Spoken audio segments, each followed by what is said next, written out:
কিছু কিছু লোক অনেক দোয়া করেন কিন্তু আল্লাহ তাআলার পক্ষ থেকে কোনো সাড়া পাচ্ছেন না। এর কয়েকটি কারণ হতে পারে।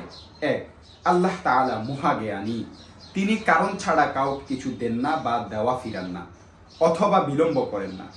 হয়তো দোয়াকারী কোনো কিছুকে খুব আবশ্যকীয় ও প্রয়োজনীয় মনে করতেছে, কিন্তু বাস্তবে তা আবশ্যকীয় ও প্রয়োজনীয় নয়, তাই আল্লাহ তাআলা তা দিচ্ছেন না। অথবা ততক্ষণ পর্যন্ত আল্লাহ তাআলা দেরি করতেছেন যতক্ষণ পর্যন্ত তার জন্য অমঙ্গল হবে, এবং পরবর্তীতে আল্লাহ তাআলা তাকে দান করেন যখন তার জন্য মঙ্গল হবে। দুই, একজন ডাক্তার এমন কিছু করতে পারেন যা রোগীর কাছে যন্ত্রণাদায়ক হতে পারে, কিন্তু তা রোগীর ভালো ও সর্বোচ্চ স্বার্থেই করা হয়ে থাকে।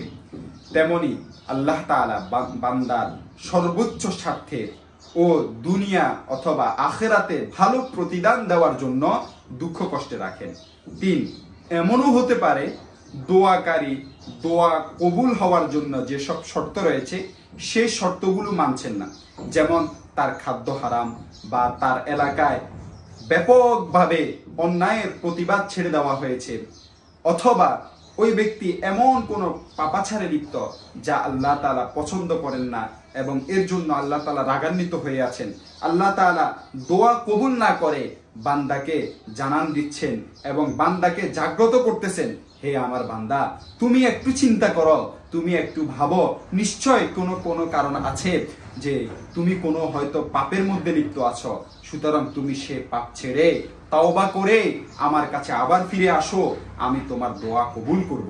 চার, দোয়া কবুল করতে বিলম্ব করে আল্লাহ তাআলা বান্দাকে পরীক্ষা করেন যে বান্দা ধৈর্য হারিয়ে ফেলে কিনা এবং আমার উপর খারাপ ধারণা ও কুধারণা পোষণ করে কিনা। পাঁচ, হয়তো দোয়াকারী যে জিনিস চেয়েছেন তা আল্লাহ তাআলার কাছে অনেক ক্ষুদ্র ও তুচ্ছ, আল্লাহ তাআলা বান্দাকে এর বিনিময়ে আরো বড় ও ভালো কিছু দিতে চান। ছয়, কেউ জানে না তার চাওয়া বিষয়গুলো কিভাবে শেষ হবে, সে এমন কিছু চাইতে পারে যা তাকে পরিচালিত করবে কুফল ও ধ্বংসের দিকে। তার জন্য কোনটি ভালো হবে তা আল্লাহ তাআলা ভালো জানেন, কারণ আল্লাহ তাআলা মুত্তাকি, যারা আল্লাহকে ভয় করে এবং আল্লাহ তাআলার কাছে চায়, আল্লাহ তাআলা তাদেরকে এত ভালোবাসেন যতটা সে নিজেকে ভালোবাসে না। তাই বান্দার জন্য আল্লাহ যা পছন্দ করেন তার থেকে শ্রেষ্ঠ আর কিছু হতে পারে না। সুতরাং আমাদের উচিত দোয়া কবুল হওয়ার শর্ত মেনে দোয়া করে যাওয়া।